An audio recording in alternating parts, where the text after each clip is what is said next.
hang on a second. What did you just say to me? I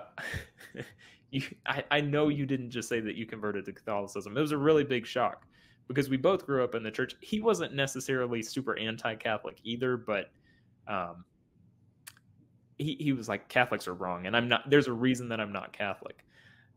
So that started a 8-year journey of me studying, at least 8 years of studying Catholicism. I always say that like the first 4-ish years were trying to bring my buddy back to the truth, or what I thought was the truth of Protestantism.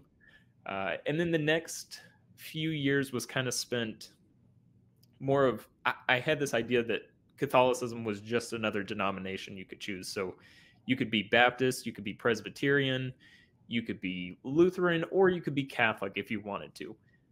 And within this time, I started going to a Presbyterian church, a PCA Presbyterian church, um, and then really liked its covenantal theology is very big within the Presbyterian church, um, and I loved covenantal theology. So, and I think maybe some of my studying of Catholicism kind of made me understand that, yeah, that is actually how it works. But the Presbyterians, there's a few key pieces that are missing, but the missing pieces are found in Catholicism. Anyways, sorry, sometimes I can go on tangents. So if I go off on a tangent, feel free to rein me back in. But No, I love it. Our podcast um, good. So yeah, so I thought it was maybe just another denomination, but there was still, it was just, to me, like, honestly, I thought it was weird. Because I had been to Catholic churches before with my family being Catholic. I never really understood the Mass. Um, like when you walk in, there's always statues, and there were these big buildings, and the priests were dressed in like these funny clothes. You know, 'cause I'm used to, like, you just put on your nice clothes and you walk in, and everybody hangs out before the church service starts, and then you get done and you hang out some more, and you sing 3 songs, you say a prayer, you listen to a sermon, you say another prayer, you listen, sing a song, and then you're done. That's church. And the Catholic Mass is very, very different. So uh, I got towards the very end, right before I converted, there was this big, I guess, a real pull. Well, 2 things. I always say that there's 2 massive pillars that fell that really made me end up converting and go from that, well, Catholicism is another choice, to no, I have to be Catholic.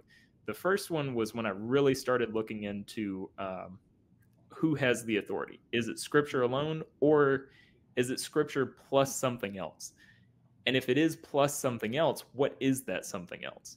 Um, and then I became logically convinced that sola scriptura just didn't, it could not practically work. It sounds like a nice idea, but it just never works the way that it should, right? Um, and then the other one was the Eucharist. So I had been logically convinced of the Eucharist for a while, and I was like, yeah, that, I mean, I could see how it is the body, blood, soul, and divinity of Jesus. Um, but in my Presbyterian church, I think that's true, and we take communion. I think it was monthly, once a month we were doing it. So I was like, I'm fine, because that's what I believe. So here in my Presbyterian church, I'm okay.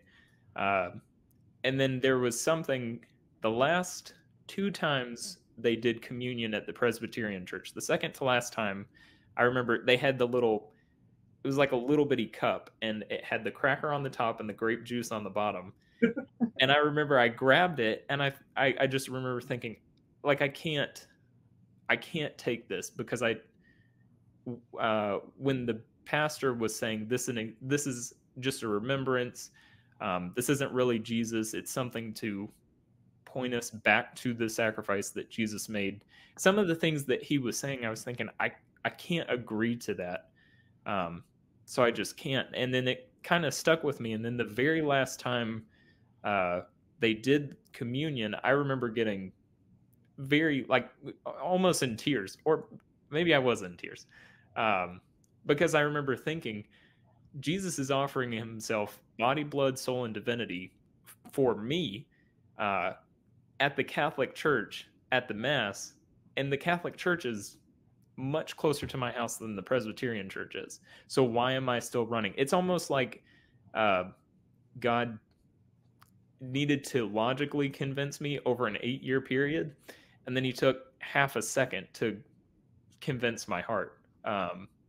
Yeah, and then from there, I remember telling my wife, "We've got to go. We've got to go to the Catholic Church." So I converted, and I remember it's also funny because I emailed the local parish, and I said, "Hey, I'm a Protestant. I don't know how this process works, but I've got to be Catholic."